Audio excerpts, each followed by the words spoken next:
Bək chiroyli. Yana bir parcha resimdan bir sipitli do'stlar. Ma resimni ko'rib boqaylik. Bu resimni shu bir o'quvchi qiz buyurtqana, ma ikkalan cho'ng dadasidan cho'ng opasiga, ma opasigan. Bilishga resim yo'qdi, opamninki. Opamning tug'ilgan kuniga buyurtmoqchi edim, xush qilish uchun deb siz doğan hozirgi o'quvchi boladan bek vafodarkan. Endi shu tamlagan resimni ko'rib boqaylik.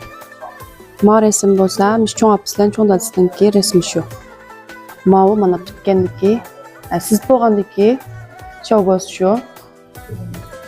Undan keyin opasining ta'mirlagan resim bo'lsa mana.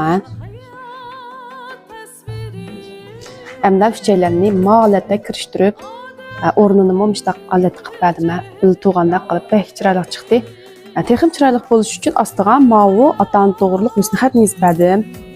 Cho'ng kichiklikni ko'rsanglar bek chiroyli chiqdi. Undan keyin maramkini husnixatlik ramkaga ishlatgan. Ama qittim sizga resim ishlatib qo'yib bek chiroyli chiqdi ya. Uyga isib qo'ysanglarmi yoki ustalga mana qo'yib qo'ysanglarmi bek chiroyli chiqdi. Shunday resimlarni yuritmoqchi bo'lgan bo'lsa, davomli meni ranjib qo'yishni unutmanglar. Keyingi filmda ko'rishaylik. Xayr olsun.